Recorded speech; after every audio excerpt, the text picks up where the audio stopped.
Now, a special meeting of trade unions has heard that fighting the government's new so-called anti-strike laws might involve needing to break the law. The Congress has also heard the new legislation puts the government at war with workers, with unions devising a plan to push back against the changes. Joining me now is Sharon Graham, General Secretary of Unite, who has been speaking at the conference today. Sharon Graham, good to see you on Sky News. Thank you for joining us. What realistically can unions do? The law is the law. They'd have to break it. Well, look, I mean, I think what's really clear and what we're seeing is that this government has now waged war on workers. What they're trying to do is to say that workers cannot take what we believe to be lawful strike action.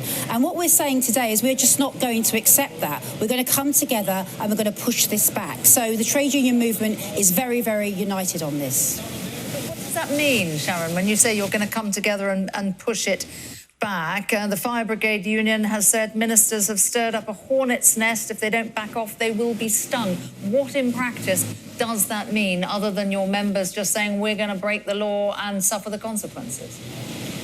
Well, look, I mean, the reality is that these disputes will escalate. They will go on for longer, which means that is worse for everybody concerned. We've had long-term, well-trodden agreements with companies over 60, 70, 80 years around disputes. And what this does is just causes chaos in there. Rishi Sunak, Captain Chaos, rides again. This is an unworkable piece of legislation. It will not work. And the trade union movement is going to come together and push this back. Now, I know you don't expect me to say on Sky News what our tactics are, but I have been negotiating for workers for over 30 years. I've ran 1,000 disputes just in the last 2 years, £420 million back into the pockets of my members, and I'll be making very, very sure that those members are able to take the action that they need.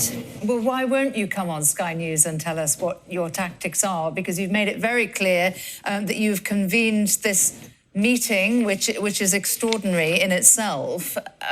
How are you going to push back the legislation? Law is the law. Well, look, yes, so here, if you just take, for example, what the government's asking is for an employer to use this legislation.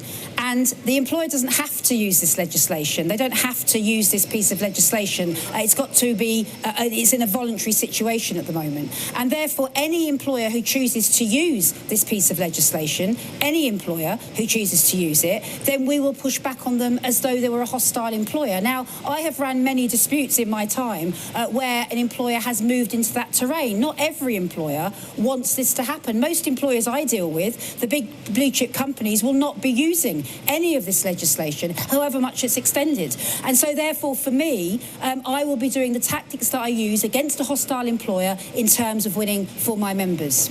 But what makes you think that employers won't issue the notices? Because most employers agree with us that it's absolutely unworkable. It's absolutely unworkable. If you take the ambulance area, for example, we know that the local managers, the local trusts in those areas are sort of saying, well, actually, we've already got a system where we've got life and limb cover. That system's working really well. We don't want to change that system. So lots of employers voluntarily are saying, look, we don't want to use this system. And they don't have to. It would be a choice for them to use that system.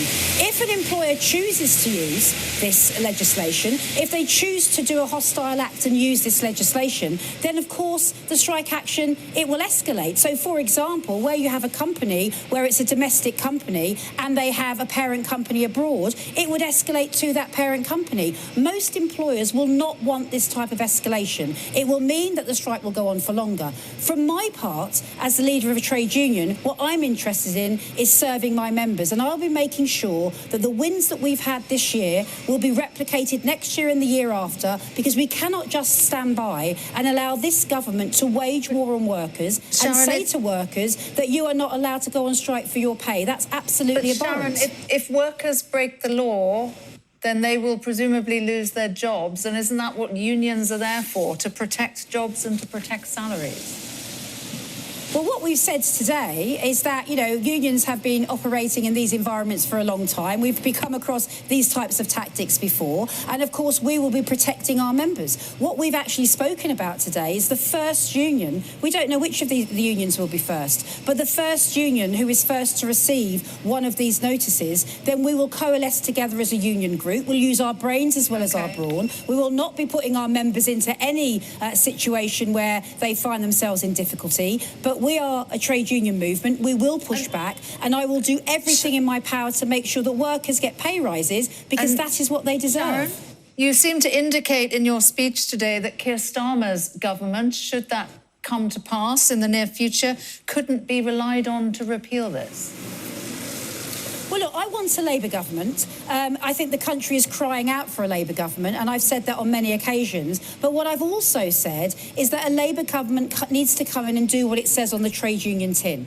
We've had 13 years of a government working for the rich and powerful. We need a government to come in and to work for workers and do what it says on the trade union tin. And I will keep Keir Starmer's feet to the fire to make sure that he does that. Channeling Margaret Thatcher, I don't really think is the way to do that. And so we will be keeping their feet to the fire. We do want a Labour government. I expect them to repeal this piece of legislation. In the meantime, we are going to fight and do everything we can to make sure workers get their rates of pay and get a pay rise. Britain deserves a pay rise.